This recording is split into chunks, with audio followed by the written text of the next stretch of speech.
কিন্তু কোন মখলুকতকে আমি আল্লাহ তোমার মতো এত স্পেশাল করে সৃষ্টি করি নাই। আমি যত মখলুকত সৃষ্টি করেছি শুধুমাত্র বলেছি কুন হয়ে যাও, সঙ্গে সঙ্গে সেটা ফায়াকুন হয়ে গেছে। ইন্নামা আমরুহু ইযা আরাদা শাইআন আন ইয়াকুলা লাহু কুন ফায়াকুন। আমি আল্লাহ শুধু সৃষ্টির নিয়ত করতাম আর বলতাম কুন হয়ে যাও। কুন বলতে দেরি হতো, ফায়াকুন হতে দেরি হতো না। মানুষ তোমাকে সৃষ্টির সময় কুন বললে তুমিও ফায়াকুন হয়ে যেতে, কিন্তু কুন ফায়াকুন বলে তোমাকে সৃষ্টি করলে আমার তৃপ্তি হবে না। এর জন্য আমি আল্লাহ পাক তৃপ্তি সহকারে তোমার পুরো আপদ মস্তক দেহটাকে আমি আল্লাহ নিজের কুদরতি হাতে সাজাইছি। আমি আল্লাহ তোমাকে সৃষ্টি করার পরে তোমার প্রশংসা কোরআনে কেমনে করেছে জানো? কোন মাখলুকাতের প্রশংসা আমি আল্লাহ পাক কোরআনুল কারীমের মধ্যে এইভাবে করি নাই। আসমান সৃষ্টি করেছি, জমিন সৃষ্টি করেছি, গ্রহ নক্ষত্র কীট পতঙ্গ সৌররাজি সৃষ্টি করেছি, জিন জাতি ফেরেশতা জাতি সৃষ্টি করেছি। যত জাতি পৃথিবীতে সৃষ্টি হয়েছে কারো প্রশংসা আমি আল্লাহ কোরআনের মধ্যে এইভাবে করি নাই। তোমার প্রশংসা করতে গিয়ে আমি আল্লাহ পাক কোরআনুল কারীমের মধ্যে চারবার কসম খেয়েছি।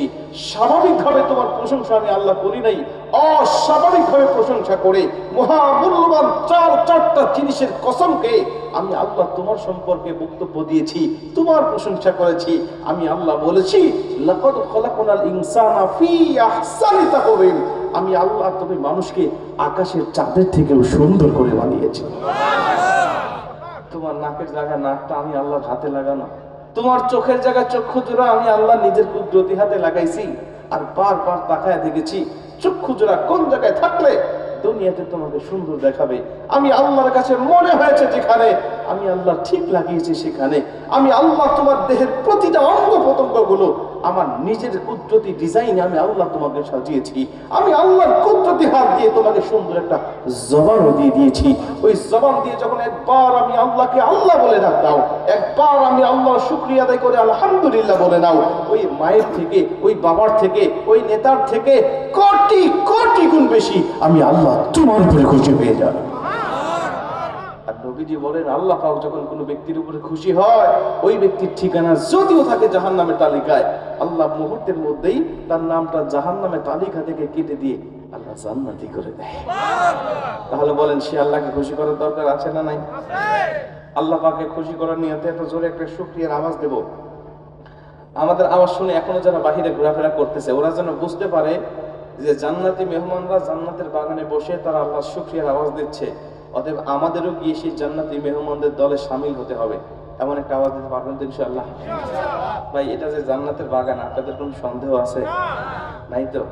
আগামীকালকে এটা সাধারণ মাঠ হতে পারে, সাধারণ ফিল্ড হতে পারে, কিন্তু যতক্ষণ কুরআন ও হাদিস থেকে কথা হবে ততক্ষণ পর্যন্ত এটা সাধারণ মাঠ নয়, এটা হলো কুরআনুল কারীমের মাহফিলের বরকতে আল্লাহ এটা জান্নাতের বাগানের সাথে তুলনা করেছেন। জোরে বলুন সুবহানাল্লাহ।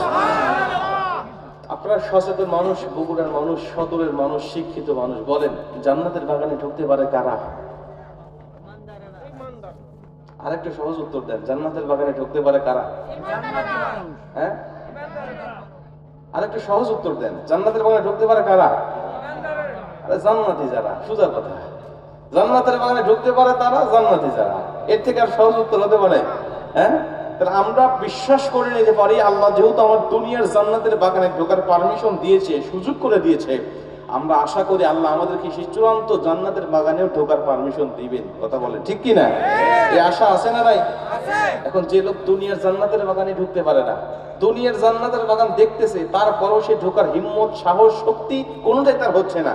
ওর কাছে মনে হচ্ছে যে জান্নাত থেকে আমার কাছে মেলাই ভালো, ওর কাছে মনে হচ্ছে জান্নাত থেকে আমার রাস্তাই ভালো, ওর কাছে মনে হচ্ছে জান্নাত থেকে আমার এই আশেপাশে এই মেয়েদেরকে দেখতেছি, আশেপাশে এদেরকে দেখতেছি, বন্ধু বান্ধবের সাথে ঘোরাফেরা করছি, চা ফুচকা খাচ্ছি, এটাই আমার কাছে ভালো। দুনিয়ার জান্নাতে ঢোকাছে তার কাছে ভালো মনে হচ্ছে না। আল্লাহ পাক কিয়ামতের ময়দানে বলতে পারে, বান্দা দুনিয়ার জান্নাতে ঢোকার মতো হিম্মত তোর ছিল কিন্তু ঢোকার সাহস তোর হয় নাই।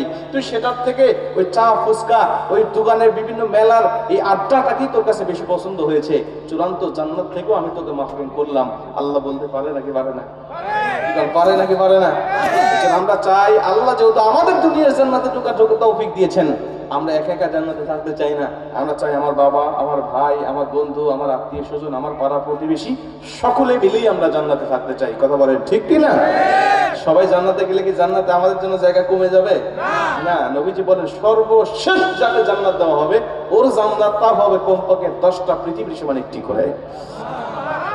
তাহলে আমরা জান্নাতে আমরা সবাই মিলে থাকতে চাই।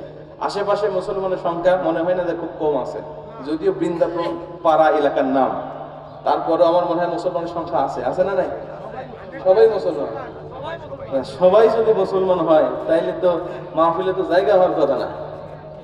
হ্যাঁ, মাহফিলে তো জায়গা হওয়ার কথা না। হাজারো মানুষের মধ্য থেকে আল্লাহ শুধু আপনাদের কবুল করলেন আর বাদ বাকি সবাইকে আল্লাহ পাক রাস্তাঘাটে পাঠায় রাখলেন, তার মানে কি শুধু আপনারাই আল্লাহওয়ালা? হ্যাঁ, আপনাদের কপালটাই ভালো। আল্লাহ পাক আমাদের কবুল করুক, জোরে বলেন আমিন। আমরা আল্লাহ পাকের শুকরিয়া দিয়ে আওয়াজ দিয়ে আমরা বুঝাবো যে আমরা যেহেতু জান্নাতের বাগানে ঢুকেছি, আমরা একা থাকতে চাই না, তোমাদের নিয়ে থাকতে চাই। আর যারা বাহিরে আছেন তাদেরকে বলতে চাই, আপনি ভিতরে আসেন, অন্তত 10 মিনিট আলোচনা শোনেন, এরপরে যদি আপনার খারাপ লাগে উঠে চলে যায়। কারণ আমার আলোচনা শোনার পরে কোনো শ্রোতা যদি উঠে চলে যায়, এটা কিন্তু শ্রোতার দোষ থাকে না, তখন দোষ থাকে বক্তার ব্যর্থতা, যে বক্তা আলোচনা দিয়ে সেই শ্রোতাকে ধরে রাখতে পারতেছে না। ঠিক না ঠিক? কিন্তু আলোচনা শুরুতেই যদি আমি শ্রোতা না পাই, তাইলে কেমন মন মেজাজ খারাপ হয়ে থাকবে না? মনটা প্রফুল্ল হবে না যে কেমন হইলো, কোন এলাকায় আসলাম, এলাকায় মানুষ ওয়াজ শোনে না, আলোচনা শোনে না, তখন মনটা প্রফুল্ল হবে না, আলোচনা বের নাও হতে পারে। কিন্তু আমি বলি ভিতরে আসেন, ঢোকেন, 10-15 মিনিট আলোচনা শোনেন, এরপর যদি খারাপ লাগে উঠে চলে যায় না, আমি একজনকেও বাধা দেবো না। আমি আপনাদের কথা দিচ্ছি, এখানে যারা আছেন আগামীকালকে তারা শুকরিয়া আদায় করতে বাধ্য হবেন, যা জীবনের হয়তো শ্রেষ্ঠ মাহফিলের মধ্যে একটা মাহফিল শুনেছি। আর যারা আসেন ওরা আফসোস করতে থাকবেন যে জীবনের শ্রেষ্ঠ একটা মাহফিল হয়তো আমি মিস করলাম।